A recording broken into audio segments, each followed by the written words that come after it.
Hakan gabbaraman ya Rabbi suma, hakan gabbaraman ya Rabbi suma, simalen gabbaru nun huma huma.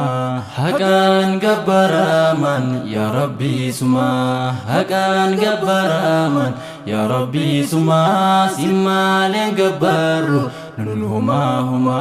Ya khalikul khalqi موتي وامرا ديني إسلاما كان نفقوتي كرا نفقودي دلديلا جنة الترى مؤاتا ومارا ثم يا الله حقي ردف سيتي من أوفين فلا همم يوجرانس حركاكيت قلا سرا غرا قلي kufri hensenu toki chake male wa birambenu umamtu tamane raborindenu. Hakan gabbaraman ya Rabbi suma, hakan gabbaraman ya Rabbi suma, simalen gabbaru nun huma huma.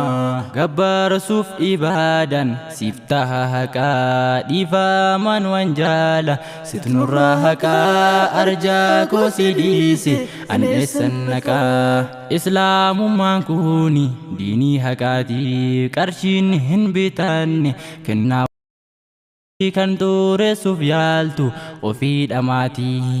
Hakan gabbaraman ya Rabbi suma, hakan gabbaraman ya Rabbi suma, simalen gabbaru nun huma huma.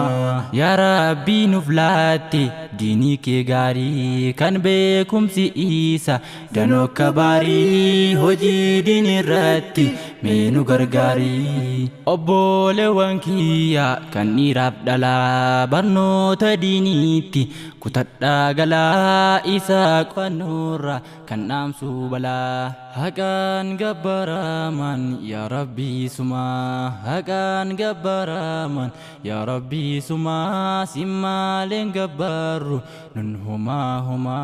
Hakan gabbaraman ya Rabbi suma, hakan gabbaraman ya Rabbi suma, simalen gabbaru nun huma huma. Dini habarannu xiqqaa fi guddaan beekumsi dirqama barnama hundaa isa malee nurra hin citu muddaan. Waan beektu barsiisi ga'ee kee ba'ii beellama hin qabin ammumaa ka'ii hamma hunna keeti mee galman ga'ii. Hakan gabbaraman ya Rabbi suma, hakan gabbaraman ya Rabbi suma, simalen gabbaru nun huma huma. Haadhaaf abbaan erga koo dhageessanii barnoota barsiisa ilmaan keessanii yoo baratan borru kan sin jabeessanii. Barnoota duniyaa barnoota diinii barsiisuu isaarra duuban jedhinii beekumsa maleessa kamuun fedhinii. Hakan gabbaraman ya Rabbi suma, hakan gabbaraman ya Rabbi suma, simalen gabbaru nun huma huma. Hakan gabbaraman ya Rabbi suma, hakan gabbaraman ya Rabbi suma, simalen gabbaru nun huma huma.